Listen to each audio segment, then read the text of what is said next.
Hey, welcome to the Beacon of Hope show. Welcome to the Beacon of Hope show. Today we have another special guest. We've been busy this week. And as we wait for our guest, let's listen to some music. This is Marcy Masika, and Angel Bannard. Angel Bannard. Welcome, welcome, welcome everyone. We wanted to make sure that we talk about breast cancer awareness because this is October, and we wanted to ensure that we bring someone who will give us some hope around this topic. Our guest today, her name is Lucresia Randolph. I'm a Chao, and she's a survivor, she's a thriver, and she's doing an amazing job. Her health is on point, and we can't wait to hear her story.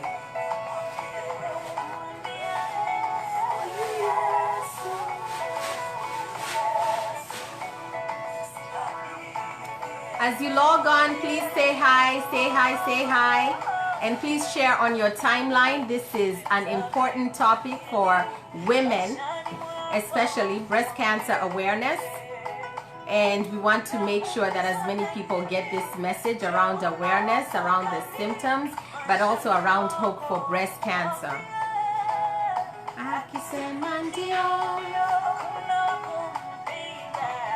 Akikubariki.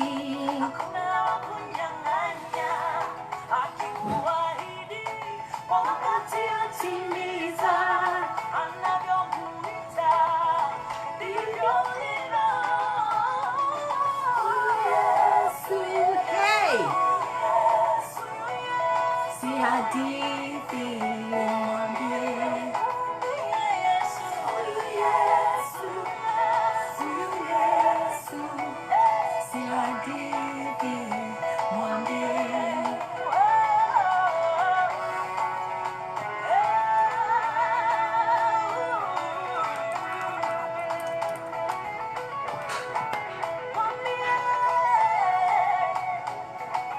I'm waiting for my guest, and as we wait, let's listen to Marcy Masika and Angel Bernard. I don't own the rights to this song, but let me see if I can find my guest.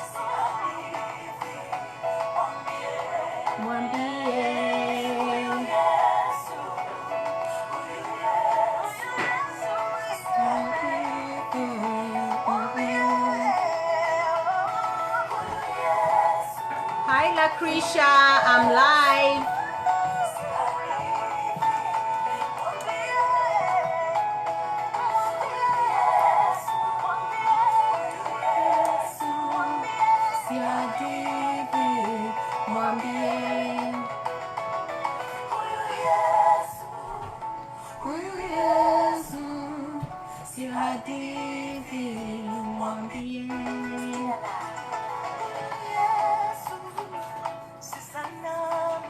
Hi, Elsie. Thank you for joining.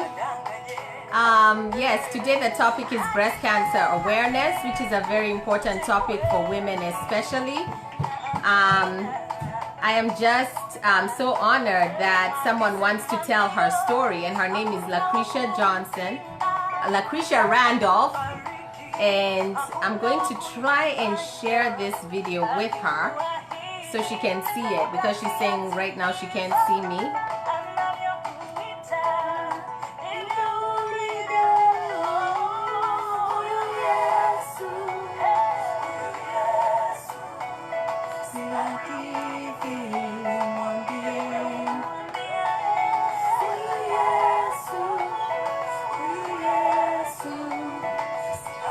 Okay, I think she said she sees me.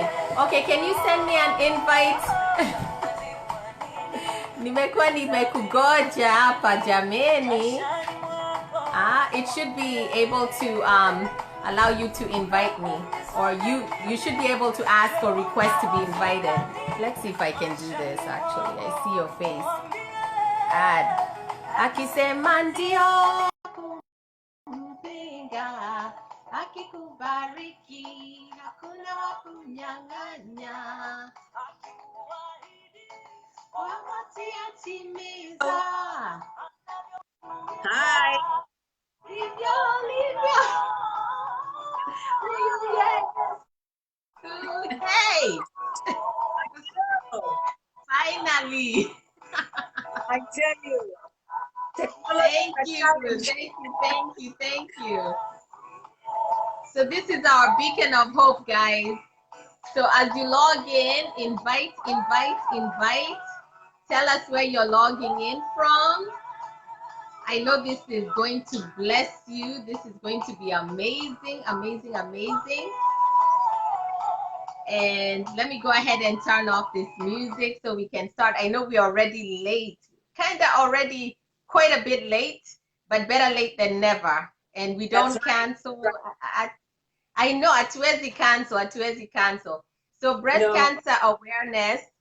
This is Breast Cancer Awareness Month. On Thursday, I was here with someone else who was speaking on Domestic Violence Awareness Month. So all issues that are critical to women, a large percentage of women are dealing with either domestic violence, which we discussed, and then of course breast cancer, which is what we're discussing today. This is that's my friend, my neighbor, my country girl. We're from the same country. Her name is Lucresia Randolph, but I'll be calling her Chao during this broadcast. And she has an amazing, amazing story. So for all of you who are new to the Beacon of Hope show, Chao, let me just tell them a little bit about the Beacon of Hope show. The reason I have this show is because all of us go through life lessons, life experiences. We go through vicissitudes and storms in life. And sometimes you just need someone who can maybe even virtually walk you through the journey so you don't feel alone. So right. this show is really about bringing people who've been through it. Sometimes you're still in recovery, you're still going through the journey, but you can give a glimmer of hope to someone. You can give a glimmer of hope to someone. So that's what this show is about. So my guest today is Hope for women who have been hit by that curveball. It's a curveball because no one expects to be hit by cancer or breast cancer or any kind of cancer. It's a heavy diagnosis for anyone to carry. And a lot of people feel hopeless about the prognosis of breast cancer or any other kind of cancer, and they need that encouragement. So today what we'll do is we will discuss her journey, her story from her diagnosis, how she navigated the lessons that she learned, and what she can provide to you in terms of empowerment, in terms of her experience, and who held her down during this time, this particularly dark time during her life. So, Chao, for the benefit of those people who are watching the Hope Hub who do not know who you are, please introduce yourself. Tell us a little bit about yourself, your short bio. Thank you so much, Faith. It's just been a pleasure just knowing you and just keeping in touch since we last met during the another event that was in Delaware. So Yes. to start with, my name is Lucresia Randolph, but I would prefer to go by my African name, which is Chao, and it's spelled Chao. Yes. It's I thank you really from the bottom of my heart, Faith, for giving me this platform to just tell my story, and I really hope that somebody somewhere is gonna take something home and just know this is just not for people who are have a background of cancer in their family. It's for anybody because the Mm-hmm. world is full of so many different diseases and sicknesses. So maybe this might be something that you might say, wait a minute, maybe I need to look into it and say, have that second, thought and say it's always good to get checked. But I'm going to start with a little story about my journey. Okay. Um, about 15 years ago, I had gone to, I have to apologize, I'm sorry. Let me say something about myself. So I'm Lucretia Randolph, and I am a mother of two. I have a 28-year-old girl and a 15-year-old son. I also have two grandchildren from my daughter, and that's my grandson Aiden, he's 7, and I have a second grandson is 4. His name is Carter. They live in New York. I live in Delaware, but we keep in touch. They recently were in town, so we went for a little family gathering and took some really nice pictures to celebrate my journey and also to just know that My family has always been there as I went through the chemo and the whole process of healing. So fast forward, go back 15 years ago, I had gone for a routine checkup, having a history of breast cancer that took my mom's life about almost 20 years ago. I've been going for checkups every other year. So 15 years ago, I lived in Boston, and I had gone for a routine checkup, and I was informed that I have a very tiny pea-sized benign tumor after they did the biopsy. But nothing, no cause for alarm, so I didn't really bother. But I had to keep, every time I go for checkup, they kind of keep me updated, like it's okay, there's nothing wrong with it, and all that. So fast forward, about March of 2017, I had gone for another routine checkup. But this time I didn't go to my usual hospital, local hospital here. I went to one of those mobile home clinics, which is actually affiliated with the hospital where I normally do my checkups. And I had a clean bill of health. I was told everything is okay. They did see the lump, but for some reason, I guess being a mobile clinic, you never know, maybe they didn't have the proper going on. March went by, April came and went. Around May 2017, I started feeling these weird pains around my left breast. And I ignored it, thinking it's, usual, ovulation. And so I said, oh, well, it will go away. But the pain started getting very sporadic as the time went by. Sometime around, I actually went to Kenya in June 2017. And while in Kenya, the pain started getting really, really close. And it was a little unusual. It wasn't the normal ovulation pain. I stayed in Kenya the entire July. I came back in August. I confided with my supervisor at one of my jobs, and she encouraged me to go seek medical advice just in case there's anything going on. At first, I was like, I know I'm fine. But eventually, through her insistence, she literally sent me home, and I went for a checkup, which would be the regular mammogram at the hospital. And they did a mammogram, and then they did ultrasound. Now, it's during ultrasound that two radiologists walked in and told me that you need to see a surgeon ASAP. So it still didn't hit me. I'm like, yeah, I know it's nothing serious. Within 24 hours, I was set up to see a surgeon, and we did a biopsy. Biopsy is where they take a sample of the tissue so that they can test it see if it's cancerous. And lo and behold, 48 hours later, I was at work, and I got a call from the surgeon. And she told me, she asked me, where are you? I said, I'm at work. She asked me, could you go to a little, quiet place? I need to talk to you. And I said, okay, sure, no problem.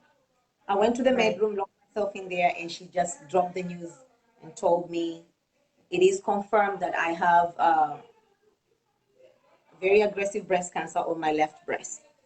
I literally lost my mind. I felt like I wanted this floor to open and swallow me, and maybe I'll wake up from this dream. And I literally cried and cried and cried. And after I got myself together, I decided, well, I'm not going to share it with anybody other than my supervisor. I told her not to tell anybody until we confirm, like really let it settle in. So immediately I started going for like just a barrage of tests to prepare me for the chemo treatment. And right around that time, I noticed that my body was changing. My eyes started becoming really red, and I knew this is serious. I had to let my workmates know at that time, because people were wondering there's something very wrong with me. Maybe they thought I was doing drugs or whatever, because we deal with drugs every day. We do narcotics, for our clients at work. So I informed them that I have been diagnosed with breast cancer and I will be starting chemo very soon. I mean, they were very sympathetic, and they offered to help me as much as I needed the help, and whichever way they could help. Yeah. So I stayed away from my friends and my family because I was still in denial. A whole month. I started chemo September 6th, 2017. 2 weeks later, my hair started falling. And I knew I have to let my family know because there'll be questions, what is going on? Yeah. I called my brother in Kenya and I informed him, and he was really shocked. And, he's still calm because he knew if he burst out crying or whatever, it will affect me. Mm. Now, I'm going to stop real quick and kind of say something in addition to what my story. Now, Yeah. I live alone with my son. We're just the two of us. I don't have any relatives around here. And I knew if I don't open up to my friends, I will need that help. So keeping it to myself is not going to help. And anyway, with the fact that my hair is falling, I have to be honest with them. So I picked up a day and I decided to, and at this point, my hair had already fallen off. And I decided to do a little video, tell my story, and tell my friends that I'm sick and that I'm going to be needing their help. So that's where now we started going for treatments. I had very dear friends of mine who had volunteered to pick me up and drop me off while going for treatments because I was so weak. I could not eat. I was throwing up day and night. My stomach was hurting. Nothing was staying down other than the few things that I could, stomach and just hold myself together to just keep it down. Yeah. So I continued on with therapy. And at that time, I requested the hospital arranged to have a social worker come over. But knowing myself, I didn't want strangers in my house. So I requested them to give me a letter to send to Kenya to have either my sister or my brother or my niece come over to assist and, with just the daily the daily activities of life so that I'm able to get some rest. Right. So that was a struggle because, to get a US visa is not easy. So in the meantime, my friends would, again, whoever could come in would come in. But there are days that I was literally alone. My son is in school. I had to drag myself to the bathroom. Sometimes I wouldn't even make it because I don't have the strength. My cells are all gone. My skin is already turned gray. And because I'm not eating, I have literally no strength and I'll pass out. Or sometimes I'll just stay there and, throw up and then wait for my son to come in, clean up, or whichever way I could keep myself from just not thinking about the sickness, I would do it. Sometimes I would just try and watch some spiritual song. Listen to my spiritual songs or watch a movie. But it wasn't all the time. I told myself I'm ready to die because of the pain Mm-hmm. I was through, and really feeling so alone because I couldn't get my friends all the time to come help me because they also work. Right. So eventually, as I went through chemo, they had to switch the medication because it reaches a point where when one, tends to, where when it this the how they set it up is they give you one type of medication, and when now it's really taken a toll on you, the change is something lighter. And that's when now I was able to eat something, and it would be really like soup or something plain. And that kind of gave me some strength. But I'll tell you, just calling people really gave me a lot of strength so that I don't feel alone. I got a lot of support from my Facebook friends, my family from home, because the time difference, I'm able to call them 2 in the morning. It's already morning there. So they'll just keep me going and praying and praying and praying. I had prayer warriors day and night praying for me. So Wow. as time went by, uh, right around December into January, I developed another medical condition, which is called neuropathy. So immediately the doctor had to stop the medication, the chemo, Wow. right, because Yeah. it's been known that the neuropathy can be long-term or even not heal at all. So they had to stop it immediately. I stayed off chemo for about almost a month. And in February 2018, on the actually Right. Valentine's Day, I was scheduled to do now surgery, which is they call it lumpectomy, where they take just the no, the lymph nodes that were affected and the lump. So we didn't need to do a full mastectomy. So that was really something that was positive, and I was glad that we didn't have to go through any aggressive surgery. So the surgery went well, everything was okay. Right. And right around that time, my sister managed to get a visa, and I tell you, I was on the phone Oh crying to God. her, calling and to just confirm, is it true? Is it true? She said yes, and I'm on my way home. This is my older sister. She's never left the country, and I Wow. knew all those prayers. God does listen. He does listen, and I know my spiritual, just being very spiritually connected, it has helped Right. me get through this disease. Right. So Unbelievable. unbelievable. So Wow. my sister came, and she was such a big help. I mean, I had the energy to even want to eat and want to do something, even though sometimes I would drag myself off the bed. But at least I knew there was somebody else in the house. And in case of anything in the middle of the night, she was there for me. And she stayed on for almost a month and a half. And in between that, I would have friends come over and pray for me. I mean, there are wonderful people out there, Mm-hmm. amazing prayer warriors that would come out. I can't name all of them because there are a ton of them, and they know themselves. And I thank them every day. Just their presence in my house was just enough to keep me going. And I knew if I don't rely on my friends, being in a foreign country, I don't have family in this. I knew I would not make it alone. So I have to, from the bottom of my heart, everybody who came to see me, bring me food, cook for us because I couldn't eat, I couldn't cook. I thank you from the bottom of my heart. Even the people who couldn't make it, who are praying for me, calling me all the way from Europe, from Kenya, from the village, everywhere, they gave me the strength. So as time went by, went to March, I started radiation. Radiation read me for almost 8 weeks. Again, with every treatment, it has its own side effects. So I had to deal with that too. But at least at this point, there are days that I was able to drive myself to the hospital. There are days that I will rely on friends. Because again, remember, your cells are literally super weak. So everything you do is a struggle. But at this point, at least I was happy my sister was around. So I had, physical support. I Support. had people still praying for me. And at least I had some strength to, go to the hospital by myself.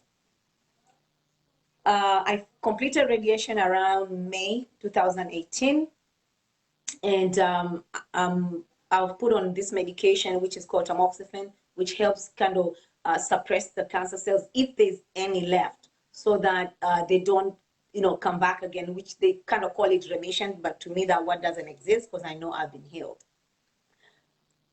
Just to say, you know, uh, you know, I would not have been able to go through this if it wasn't for first my family. They were there for me. I would call my sister sometimes. She's at work. She'll drop anything and just listen to me because I just needed to just talk to somebody, let them know what I'm going through. And sometimes we would pray over the phone and she would be crying and I'm crying. But even the fact that talking to her was good enough for me because staying at home alone drained me a lot because I started having really bad thoughts. I went into depression. I Oh, thought yeah. maybe let me just die because I cannot imagine going through this. And I respect everybody who has any kind of cancer, any kind of disease, because when you're sick, that's when you know what life is about. You appreciate every little thing that people do for you and the fact that you're still living. It is super Yeah. important. I don't care if my house is unclean for 2 months, 3 months, I don't, but the fact I'm still breathing, I Mm-hmm. appreciate that. I appreciate the fact that there are people there for me. Hadn't I had any friends, I would not have made it on my own. These are friends who came over. These are friends who prayed for me from overseas, from within the country. These are people who I didn't even know, I've never met. But they'll just say, hang on in there, hang on in there. You're going to go through this. You got to stay positive. Don't give up. Those words kept me going. And every day I would go on social media and just listen to them and just that would give me so much strength. Oh, But above all, I know from deep down my heart that God had it all in control. Even though amen. I went through this, He just tells me, This is just a stepping stone. There are better things. So I know I haven't done his work on this earth, and that's why I'm still here. I don't want to discuss Amen. staging my cancer was because I did not want to know that. About a year ago, I lost a friend. She did not reveal to anybody that she had a stage, I believe hers was stage 4. And it was, I believe it was a stomach cancer. I'm not sure, but it was something internal.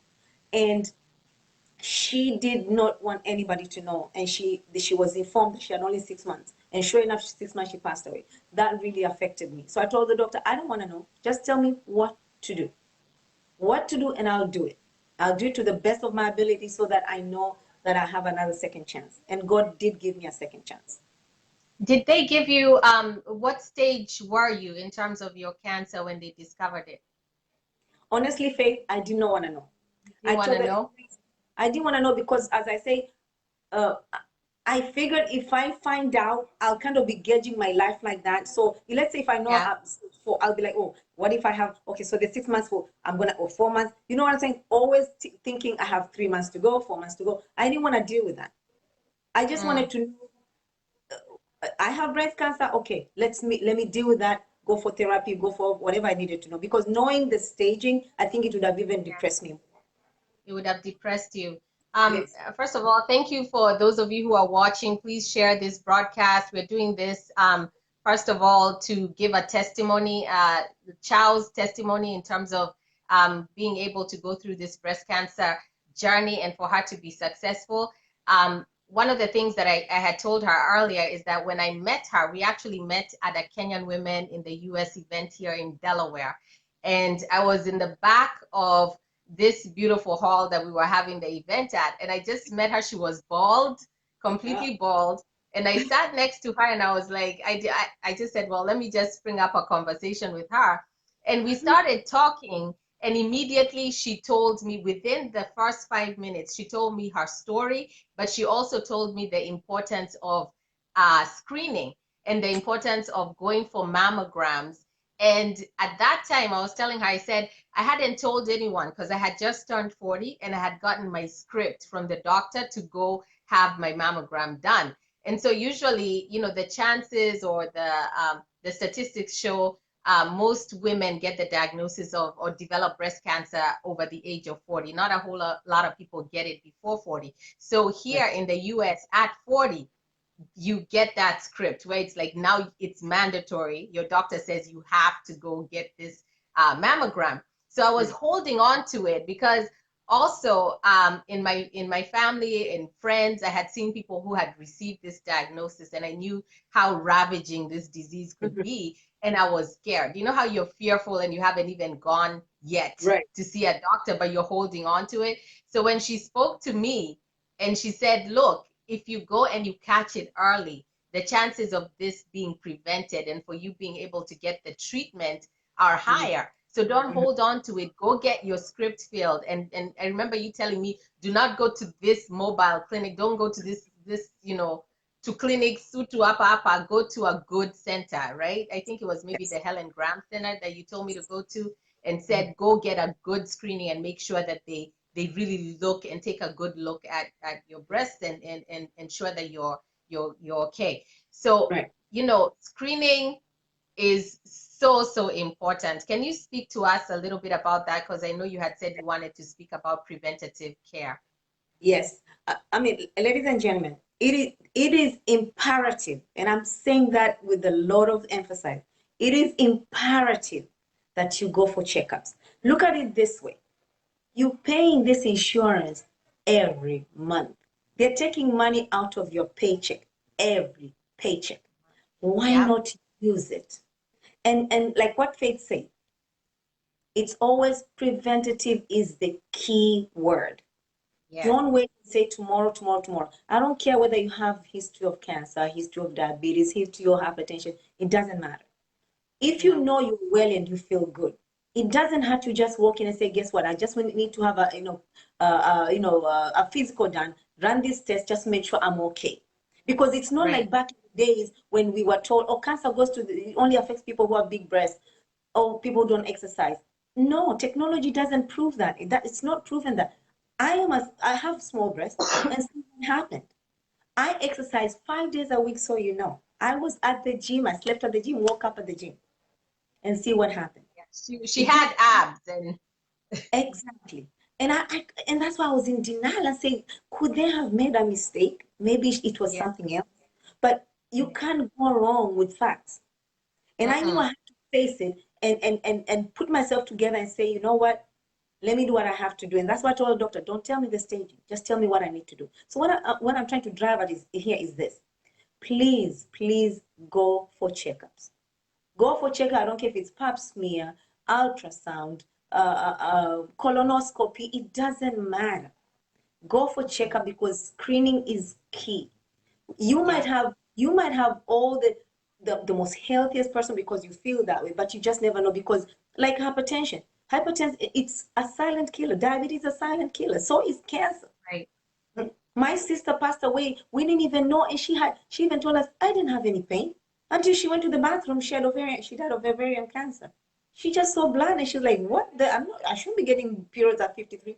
And sure enough, after diagnosis, she was told she had a stage 4 ovarian cancer. So I'm begging you, men and Mm-hmm. women, go for checkups. It's the best thing that you can do to yourself and let alone your family. Wow, wow. Thank you so much. That is so, so important. I know we had talked about maybe giving some statistics on breast cancer. So about one in eight US women, which is about 12.4%, will Wow. develop invasive breast cancer over the course of her lifetime. So that's a huge, huge statistic, a very alarming statistic. So if you are of age, and especially actually if you're of age over 40, you should go for this screening. But if you have a history of breast cancer, I think the age is actually younger in terms of Yes, when you start, you yes. need to start going for this screenings. So you Right. did say you had a history of breast cancer in your family, or it's cancer.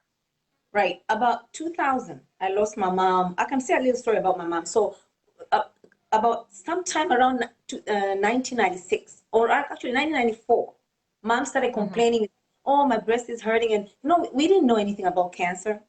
Years later, after she went to several doctors, and they all told her, oh, just take Panadol. She even went to these herbal doctors. Nothing Mm-hmm. happened. We started noticing that she had this little black spot on her left breast. Mm. Believe it or not, we still ignored it. But after about maybe I want to say 4 years, we decided to take her. One of the doctors decided, told us, why don't you take your mom to the Kikuyu hospital? So we took her there for a biopsy.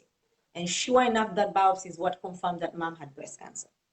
So immediately, she didn't want to go through chemo or anything like that. So she, tried, she, told herself her faith is going to heal her. And then there's nothing wrong with that. But we insisted, Mommy, let's try and seek medical help. But by the time we Yeah. went for that, mom's breast cancer had already spread to her liver. And, it was just down rolling all the after that. And eventually, the doctors at the hospital in Mombasa told us, just take your mom home and nurse her at home. And eventually, mom passed away September of 2000. So Mm-hmm. it started with her. So now that's when we knew, okay, this is really serious. We have to get checked. So all of us, we were checked with my sisters and we were okay. But, again, I was the only one that I was found with this lump, the lump that I had 15 years ago. And as I said, I had ignored it. But I did lose a sister in 2017. She had ovarian cancer. So with Mm. that history, that tells me right there, my daughter should be checked. And all of our family members, just in case that there is something that could have been, misdiagnosed or something like that. Absolutely. So, what is one thing you wished others knew about breast cancer? Any misconceptions, assumptions that you want people to know about? Shed Right, light on. right. I'll tell you something, Faith. There is nothing like age. The way life has become, we're eating food that we don't know if it's where it's coming from. So it doesn't matter what age, it doesn't matter what ethnicity, it doesn't matter whether you have a history or not. I would suggest is, if you know, and especially if you're over age of 30, my recommendation is have yearly uh, physical exams done, and Oh, include in the physical exam pap smear, include in that breast cancer, whether you have a history or not. And sometimes the doctor might say, well, you don't have a history, so you don't need to. Insist. You're paying the insurance. Don't worry about the money. Insurance will pay for it. Insist. Because now it regardless whether you have a family history or not, I would want to have a clear mind that I know I have a clean bill of health. And my take home is this. As I said earlier, early screening. Don't feel shy, feel embarrassed. Hold your head up high and walk in and say, I would like to have this test done. After all, it's your right. Remember that. It is your right. And why not just live free, stress-free, knowing that, oh, I got checked, I'm okay. So that's my take home. Absolutely. What message do you have for, anyone that may stumble on this video who has been newly diagnosed with breast cancer? First of all, you have to believe you will be healed. You are healed. Staying positive is one of the key things that held me upright and just to know that I know I'm going to go through this. You stay positive, regardless of what staging, if you find out. Have a close-knit circle of friends that you can rely on. People you know, you can call them anytime and they're able to help you. Because without doing that, I would not be able to make it if I didn't have this circle of friends. Because it will come a time when you will not be able to make it to the hospital on your own. And you do not want to miss a single treatment. Trust me, I missed one. And I was dragged to the hospital the next day. I told the doctor I couldn't. He said, no, I don't care. You have to take Uber. You have to take Uber and come to hospital. So make sure you have people you can rely to. They're there for you in case you need them 24 hours. Stay positive. I don't care, regardless of what the situation is. And remember to pray. Pray, pray, pray. How has the woman you were before breast cancer changed in terms of your growth with this journey? Have you seen a change in who you are now from who you were back when you got the diagnosis? Absolutely, Faith. Couple things I have to mention. I don't take anything for granted anymore. I don't care if I'm going down the street. I tell my son, I kiss him because I don't know, am I going to make it? We don't know that. Tomorrow is never promised. Even next 2 hours are not promised to us. So I have really grown spiritually because I know without my Lord Jesus Christ, I would not have made it. With friends or with no friends, family with no family. So I have literally told myself, I need to seek my spiritual self. And I knew that is what was going to help me make it through every day, every night that I went through this journey. So that was one thing. Staying close to your family. You can never replace your family. You can replace friends any day, anytime. My family was there. They were there through thick and thin, and they knew what I was going through because they saw our mom go through, they saw my sister go through. Family, and then friends. Always do not burn all your bridges. Do not burn all your bridges because you never know who's going to be there for you. You just never know. Wow. Thank you so much. I know you say this is all by the grace of God. I've heard your story when you shared it on Kwitu, on Kenyan women in the U.S. One of the things that really struck me, because when you shared it, it was a very low point, because with this curveball, it impacts your finances, it impacts you. So you talked about the physical aspects, but I know it impacts you psychologically. You talked about depression, you talked about emotionally, spiritually, you have to lean more on God. But I know it also impacts your finances as well. But even with that being the case, at your lowest moment, one of the things that you said is, I believe that I'm going to come back and tell my testimony. That's true. And I was like, wow, and basically it just goes to show there is power in words. You know how they say life and death is in your tongue? You are speaking to a situation that was supposed to kill you, was supposed to terminate you, a heavy diagnosis. But even during that time, you kept saying, I will have my testimony and I will come back and tell my testimony. So here you are telling your testimony, and if not for the grace of God, right? That is so true, Faith. Can I add something to that? Thank you for mentioning about finances. So while I was going through chemo, as sick as I was, you might not believe this, but I went to work. I went to work. I worked myself to the bone. Oh One my day, gosh. and I remember this was in October, but exactly a year. We were sitting at a meeting in the afternoon, and I was coughing profusely. My manager stopped the meeting and said, "You have to go home. You're not sitting here." Mm. And I was so upset. I was so upset. How dare her that she sent me home? And and again, days later, I thanked her. I told her, "Thank you, thank you, thank you." I was at Wow. the brink of collapse. And the reason why I did that is I wanted to make sure I have enough. I've saved enough. I didn't know how long I'm going to be home. So Yeah. I said I'll push myself to the limit. But I could have fainted. I could have died while I was at work. And that doesn't look good because, it's like the company is letting a sick person go to work. So Mm-hmm. opening up to friends. I had people donating money from Kenya. You might not believe it. I might not have shared this. Wow. I had my sister and a very dear friend of mine who works at the U.S. Embassy put together a fundraising forum, and people were pouring 50 shillings, 100 shillings, 1,000. Wow. It didn't matter. I had friends all the way from Germany, all the way from Norway, all the way from England. I am telling you, that money came in so handy, not even including the people in the US. I had people that I didn't even know calling me and say, "Chao, hang in there. I've sent you this. I've sent." It didn't matter even it's $20. Finances are going to hit you hard. I was home for almost a year.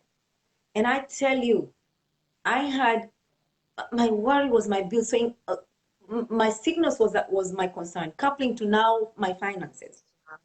And I remember somebody telling me, "Chao, if you die right now, that bills will still be there. So don't worry Wow. about the bills. Let us worry about the bills. Worry about your health." And I reminded myself, you know what? I have to hang on to that because it reached a point where I didn't even. I had literally wiped off my savings. But thanks for all these friends and family that put together money for me to pay my bills. I would not have been able to even be where I was financially, by the time I finished radiation. So I know financially I needed help, even though I didn't get much, but the little I got, it went a long way. Wow. That's such a Yes. blessing. And thank you for even Amen. having the courage to step up and say that you needed help, because there's a lot of people who are out there who do not choose to Yes. say they need help. The thing is, and I understand it, because people are afraid of judgment or rejection or people looking at them a certain way. I remember my mom telling me, she said, never take it for granted that people are supposed to help you, because I know some people ask for help and you're like, how come nobody's helping me? Yeah. Her motto, she always says, is that you have to help yourself. And so I can see where you get that from. Yeah. That's how we were raised. Is like you work, you work, you work, no matter how hard, Yeah. things are, you have to take care of yourself. It's your responsibility. But if at those lowest moments, there are people who've been through what you've been through, and they're Mm. willing to step up and give something, because, kidogo kidogo jaza kibaba, right? And so, you started I think it was a GoFundMe campaign, Yes. and those who are able to give, they went ahead and gave, and at least you Yes. were able to get Yeah. some reprieve and Yeah. some Yeah. rest from that. Yeah. So I had Absolutely. asked, Chao. So, the first question, you answered all the questions, right? I'm a But talker. I told you I'm a talker. I told but myself it's that okay. I have to remind It's myself, fine. slow I down. think we covered But everything, unless there was something else you wanted to mention. But I did want, I don't know if you remember question 14. I asked for a quote or a scripture that you lean on. So do you have one for the Hope Hub? honestly, 3 words. Is it three or four? Do not give. Do Do not not give up. give up. Yes. Do not give up. There are times when I wanted to, and I'm sorry to say this, I felt like, why don't I just take my life and just end this? Oh, But I knew that was the devil cheating me, yeah. stealing my hope. But I Mm-hmm. told myself, I cannot do that. I cannot even afford to think. But trust me, it crossed my mind. when I was at my lowest, I told myself, why not just make it easier? But that was not the way out, because God didn't create me to come take my life. So I hang on to that. Do not give up. Do not give up. Do not give up. And that's one thing I'll tell you. And put this on Hope Hub. Do not give up. Amen. Amen. Amen. I thank you so much for your testimony, Chao. I didn't see any questions, but I just want to thank everyone who came on board and watched. Everybody's saying excellent, great job. Oh, we had Mary Kim. Thanks, Mary Kim, who is the vice president of Kwitu, which is a power organization. I know. She says, thank you. I know we're Kwitu Damu. Thanks for sharing your story, Lucresia Randolph. My heart breaks for you, but your strength encourages me. That's what she said. That's a beautiful thing. God bless you too. Thank you. And I think someone else said, my courageous, pretty friend. Aww. Thank you, dear. Someone else said, I love your hair. Oh my goodness. Yes. So I think it's been an amazing Beacon of Hope show. Thank you so much for blessing us with your story. You see how beautiful she is, right? Oh. He just renews your glow, right? He gives you your glory for your ashes. So thank you so much, Chao.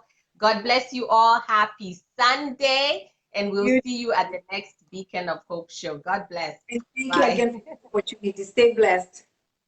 Amen. Thank you, Chao. Okay. All right, I'm trying to get you out. I don't know how to do this, so I can just finish the broadcast. I think I got it. Let me see. Okay. All right. All right. Yeah.